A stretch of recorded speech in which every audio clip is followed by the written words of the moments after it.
Could a weak neck be causing muscle imbalances in the rest of your body? Well, in this video, we're going to reveal the neck muscle imbalance connection, how to identify it, and what to do about it. So without further ado, let's go ahead and jump right in.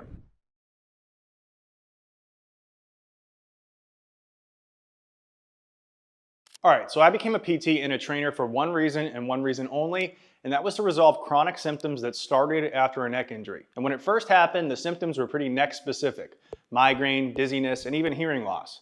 But as time went on, the neck symptoms stabilized and the rest of the body began to compensate below. I started having mid-back pain and generally just feeling twisted during movement. Now, this was especially true when I'd get tired or was under heavy loads. This feeling and these symptoms is what led me to stop training and instead explore posture and corrective exercises. These types of exercises worked in the short term to provide relief, but never really caused changes that stuck. But even though these didn't cause changes that actually stuck, they did lead me to the solution. So after I got back into training, I started videoing my lifts and I noticed this tendency to turn to the left.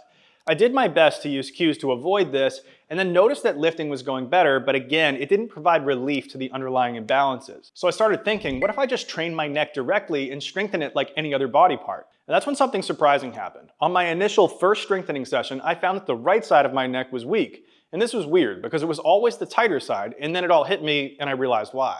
You see, the big neck muscles on the front perform a number of actions, and one of them is rotation of the head and neck to the opposite side.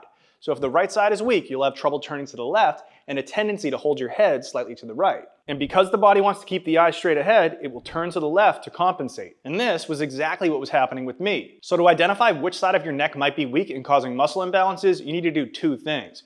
First, do what I did and video your lifts from the back. See which side is moving forward faster than the other. If the right moves forward faster than the left, then you're turning left. If the left's moving forward faster than the right, then you're turning to the right. And remember, the body is compensating for the neck, so you'll have trouble turning in the same direction that the body's moving and weakness on the opposite side. So if you're turning to the left, it probably means you're weak on the right because you're having trouble turning your head and neck to the left. Now second, you need to do neck-specific strengthening exercises to see directly which might be weak. Now I'm going to show you a few of my favorites here in just a second. But first, if you want a simple, step-by-step way to improve neck strength and function, then get my new neck protocol. It's literally the exact system that I developed for myself to overcome my own muscle imbalances, and it's going to be out in just 1 week. All right, and just one last thing before we start. These exercises are a little bit advanced, so just make sure that these are okay for you, given your history. All right, the first one is the Chaplain neck lift, and this exercise is directly gonna work the SCM muscles. When you're doing this exercise, you're gonna set up with your head and neck hanging over a bench or a table. Then you're gonna tuck the chin slightly and move mainly through the lower neck. Exhale on the way down to get full length, and then inhale on the way up to fully contract.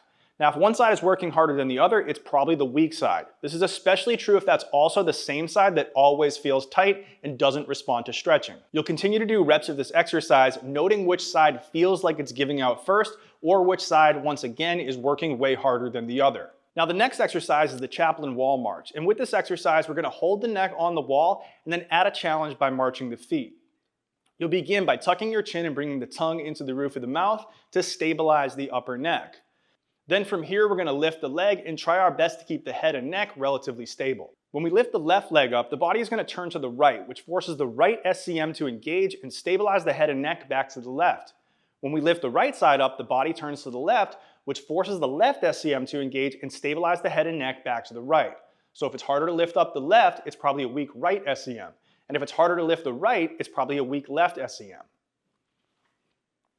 Now, once again, with this exercise, you're gonna go through it doing as many reps as you can while maintaining good form.